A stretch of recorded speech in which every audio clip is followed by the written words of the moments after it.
여러분 잘 쉬고 있죠?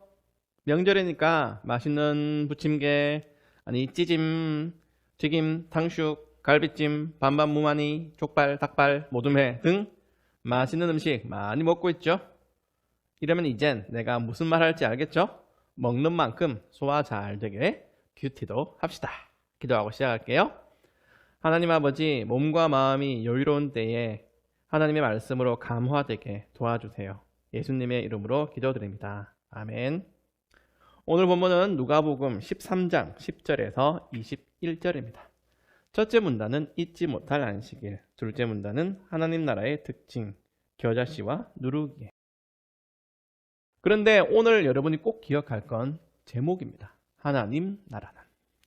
하나님 나라는 성경이라는 이 두꺼운 책의 중심 주제거든요.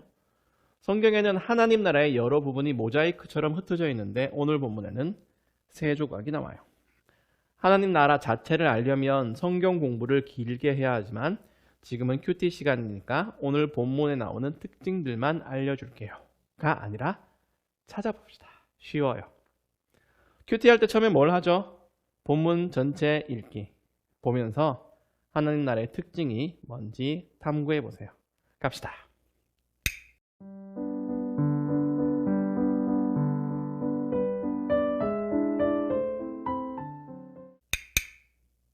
분량이 긴 첫째 문단을 좀 더 토파 볼게요.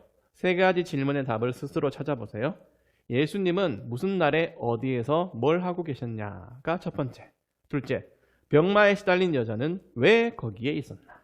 셋째, 예수님은 여자에게 무엇과 무엇을 해주셨나?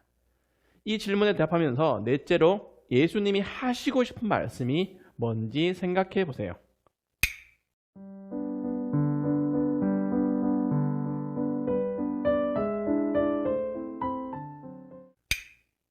어때요? 시간이 조금 걸리죠? 예수님은 안식일에 회당에 계시며 말씀을 가르치셔요. 가르치시다가 18년 동안 병마에 시달린 여자를 만났어. 18년 동안 못 고쳤으면 불치병이에요. 단순한 만성질환 수준이 아니네. 허리가 굽어서 몸을 펼 수 없었대요. 그렇게 오래 몸이 불편했다니 얼마나 비참한 인생이었을까. 그 여자는 왜 회당에 있었을까요? 말씀을 들으러. 육신이 비참하니까 영혼이라도 안식을 얻으려고 예수님의 말씀 앞으로 갔어요. 그랬더니 예수님은 여자에게 두 가지, 즉 말씀과 치유를 베푸세요. 여기서 하나님 나라의 특징을 한 가지 알 수 있어요. 하나님 나라에서는 사람이 살아나요. 영혼이, 그리고 육신이. 하나님 나라는 정말 단순하고 쉽게 말하면 구원받는다는 뜻인데, 구원은 한 사람의 인생에 반드시 큰 흔적을 남깁니다. 영혼은 한없는 자유를 누리고 육신은 그 몸으로 하던 죄를 자제하고 점점 거룩해져요. 예수님은 말씀을 가르치시고 그 말씀에 대한 증거로 병을 고쳐주셨어요. 그래서 16절에 사탄에 매인 걸 풀어주셨다고 표현하시죠. 사탄이 정말 잘하는 게 뭐냐면 죄짓게 하는 거야. 아주 선수야, 선수, 프로페셔널. 우리가 초반에는 허물과 죄로 죽었고 사탄에게 매여있던 처지였어요. 그러다가 복음을 믿고 해방되었지. 마치 18년 동안 아팠다가 예수님을 만난 여인처럼. 이 여자는 아브라함의 딸로서 18년 동안 사탄에 매여 있었다가 몸도 영혼도 치유받았어요. 예수님은 이렇게 하나님 나라가 생명력이 넘친다는 걸 여인을 고쳐줌으로써 알려주셨죠. 그리고 안식일에는 이렇게 사람 살리는 일, 세우는 일, 돕고 위로하는 일을 해야 한다는 것도 보여주셨어요. 그 결과로 여자는 하나님을 찬양했어요. 그런데 어떤 사람은 뿔이 많이 났어. 평일에 뭐하다가 안식일에 병을 고치고 있어. 왜 하필 이 거룩한 안식일에 치유받는 거야 당신. 하나님이 언짢아하셔. 하나님이 왜? 자기가 언짢은 거지. 얼마나 어이 터지는 말인지 회당장은 뭔가 크게 착각하고 있어요. 규칙을 지키는 걸 안식일의 기준이라고 생각해요. 예수님은 그런 사람을 위선자라고 부르셨어요. 우리도 이럴 수 있어요. 생명에 관한 일보다 내 기분이나 일의 순서가 더 중요할 때가 있지. 그래서 회당장처럼 뿔이 많이 날 때가 있어요.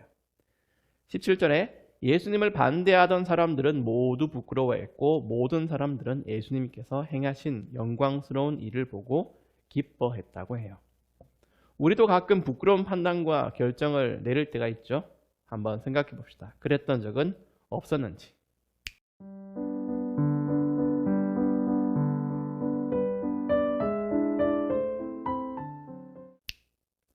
이제 둘째 문단을 보세요. 예수님은 하나님 나라가 겨자씨 같다고 하셨어. 겨자씨는 정말 작아요. 하나님 나라와 좀 다른 것 같다. 왜냐하면 창세기에서 하나님 나라는 해와 달과 별과 온 우주를 포함할 만큼 굉장한 규모거든. 그랬던 나라가 겨자씨만큼 조그맣고 보잘것없다는 게 말이 될까? 사람들의 기대치가 그래요. 금방 뭐가 되고 확 성장할 것 같다. 생명력이 가득 찬 나라, 하나님 나라가 맞다면 그만큼 뭔가 획기적이고 파격적인 깜짝 사건, 세상에 이런 일이 같은 기적이 일어나야 하지 않을까? 아니야. 아니래요, 성경이. 창세기에선 그랬을지 몰라도 죄가 가득한 세상에서는 하나님의 방식이 좀 달라요. 겨자씨처럼 작고 눈에 띄지 않게 시작해. 그러면서 점점 장악해 나가요. 덮어버려. 마치 물이 바다를 넘는 것처럼, 마치 예수님처럼. 인간의 모습을 한 예수님을 보여주는 누가복음은 그분이 끊임없이 반대에 부딪히고 그분 주위에 분쟁이 일어나고 시달리고 손가락질 받는 모습을 부각해요. 하나님이 보내신 구원자가 눈앞에 계신다도 사람들은 믿지 않아요. 그럼에도 예수님은 안식일에 회당에서 말씀을 가르치시죠. 그 말씀이 서서히 세상을 정복해 나가는 겁니다. 그게 하나님의 방식이에요. 핑거스냅으로 유명한 영화 알죠? 손가락 한번 튕기면 1400만 604번의 승률을 100%로 만드는 기적. 영화에서 보여줄 수는 있어도 하나님은 그렇게 하지 않으세요. 말씀만으로도 가능하시지만 일부러 급진적으로 일하지 않으세요. 크게 시작하지 않으세요. 순식간에 완성하지 않으세요. 그래서 우리에 대해서도 오래 참아주시는 거예요. 세 번째 하나님 나라의 모습은 누룩과 같다는 거예요. 누룩은 조금만 들어가도 빵 반죽을 크게 부풀게 해요. 가루 서말 약 22리터, 피자 100판 정도 만들 수 있어. 거기에 들어가는 누룩, 이스트는 10분의 1도 안 돼요. 마치 그처럼 하나님 나라의 말씀도 한 사람 예수의 입에서 나갔지만 전 인류에 영향을 미치는 말씀이 될 거예요. 온 세상을 복음으로 부풀게 하지. 중요한 건 하나님의 능력이 겨자씨일 때와 큰 나무가 되었을 때 구애받지 않는다는 거예요. 얼마 안 되는 누룩같이 보잘것없어 보일 때, 미미해 보일 때 복음의 능력이 없는 게 아니에요.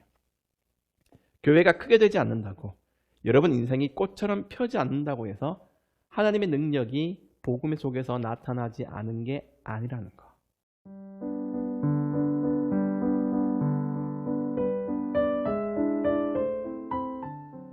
적용을 이렇게 해볼까? 작은 일부터 시작하기. 지금 여러분이 하는 일은 크고 위대한 하나님 나라에 어울리지 않는다고 생각해서는 안 돼요. 예배, 큐티, 짧은 기도, 전도, 헌금, 암송, 공부, 운동, 휴식 등 모든 게 하나님 나라의 일이야. 여러분이 그리스도인이라면 의미 없는 몸짓이 없어요. 다만 시간 낭비 같은 일 말고 조금이라도 생산적이고 보람 있는 일이라면 하나님 나라 백성으로서 바르게 사는 겁니다. 그래서 오늘 더 구체적인 적용은 연락하기, 그리고 선물하기. 예수님이 생명을 살리는 일을 하셨잖아.